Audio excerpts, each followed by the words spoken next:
Hello students, let us continue with chapter 5, the fundamental unit of life.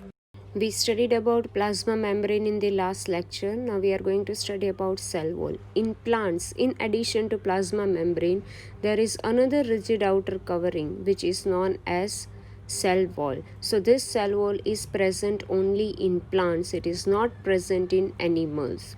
Cell wall lies outside the plasma membrane. It is mainly made up of cellulose. It is a complex substance and it provides structural strength to the plant cell. So in order to provide the strength to the plant cell, there is a cell wall outside the plasma membrane only in the plants. When a living plant loses water through osmosis, there is shrinkage of contents of cell away from the cell wall.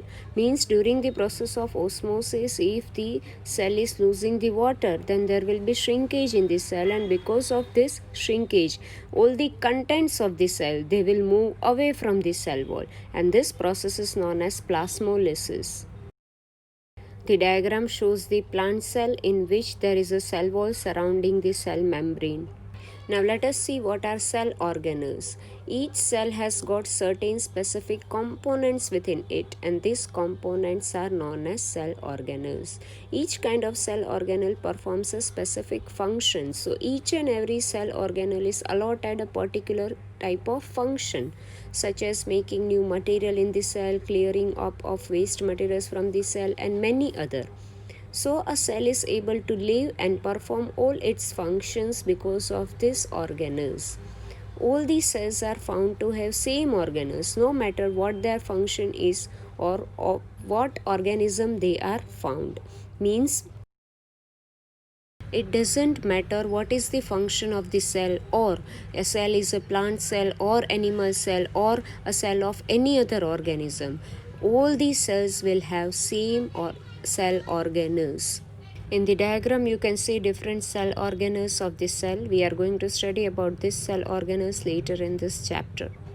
Now let us study the very important part of the cell, that is a nucleus. We studied that different cell organelles perform different types of functions in the cell. We all know that for proper functioning of the organization, a controlling unit is required, that is, a leader is required. So, for proper controlling of functions of each and every organelles, the controlling unit, the leader is nucleus. It is known as the brain of the cell. Now, how does this nucleus regulates all these activities? It regulates these activities because it contains a genetic material which is tangled in a thread-like structure called chromatin fibers. You can see in the diagram the chromatin fibers. These fibers are very important part of the nucleus. Now during the process of cell division is the process which is very much required for growth and development of the organism. So during the process of cell division, this thread-like structures, they will coil together and they will form chromosomes. So these chromosomes are visible only during the process of cell division. Now this chromosome contains genes which are the functional units of chromosomes. Means genes regulates the functions of the chromosomes. Now what are these genes? Genes are responsible for transmission of characters from parents to generation. That is, similarities and variations which organisms have with their parents is due to genes, and these genes are made up of material which is known as DNA, that is deoxyribonucleic acid. So if we go in a reverse manner, DNA molecules combine together and they form genes, and this genes, so many genes together forms chromosome, and these chromosomes are same as chromatin material. So nucleus, the brain of the cell. The nucleus has double layered covering which is known as nuclear membrane. So the outer covering of the nucleus is called nuclear membrane. This nuclear membrane has pores which allow the transfer of material from inside the nucleus to its outside, that is to cytoplasm. So the movement of materials from nucleus to cytoplasm is regulated by nuclear membrane. This nucleus contains chromosomes which are visible as rod-shaped structure only when cell is about to divide, that is during cell division. We have already studied this. Chromosomes contain information for inheritance of characters from parents to next generation in the form of DNA molecule, that is deoxyribonucleic acid, the full form of DNA. Chromosomes are composed of DNA and proteins. The functional segments of DNA are called genes. The nucleus play important role in cellular reproduction, the process by which single cell divides and forms two new cells. In some organisms like bacteria, the nuclear region of cell is poorly defined due to absence of nuclear membrane. So in some of the organisms, nuclear membrane is not there and the nuclear region is poorly defined. Such an undefined nuclear region which is containing only nucleic acid is called a nucleoid. On basis of nucleus, the cell are divided into two categories: prokaryotic cell and eukaryotic cell. First one, the size. Eukaryotic cells are very small in size. They ranges from 1 to 10 micrometer. 1 micrometer is equal to 10 raised to minus 6 meter. And compared to prokaryotic cell, eukaryotic cell are large in size. They vary from 5 to 100 micrometer.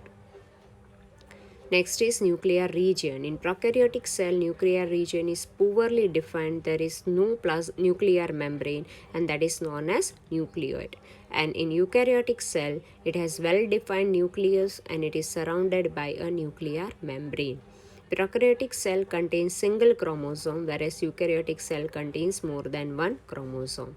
Prokaryotic cell does not have membrane bound cell organelles, which means the cell organelles which are surrounded by a membrane. Such cell organelles are not there in prokaryotic cell, but the membrane bound cell organelles are present in eukaryotic cell.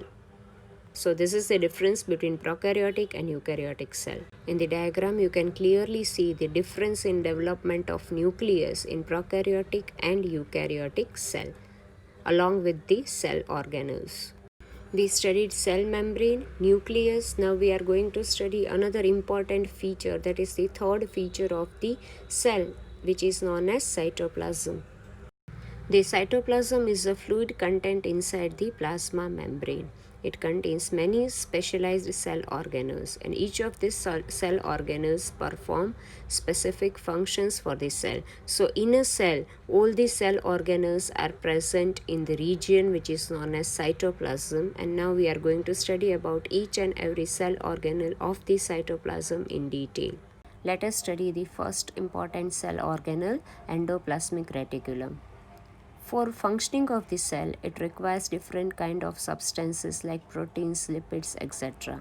We know that nucleus, it is the brain of the cell, so it decides what to make. It makes a wish list of the things that are to be prepared, and these things are manufactured or prepared in a factory which is known as endoplasmic reticulum. So endoplasmic reticulum is known as factory of the cell. You can see in the structure of endoplasmic reticulum there is a large network of membrane bound tubes and sheets, and it appears like a net. So its name is reticulum, which means net like in Latin. Now here you can see that some granular structures are present on some of the endoplasmic reticulum.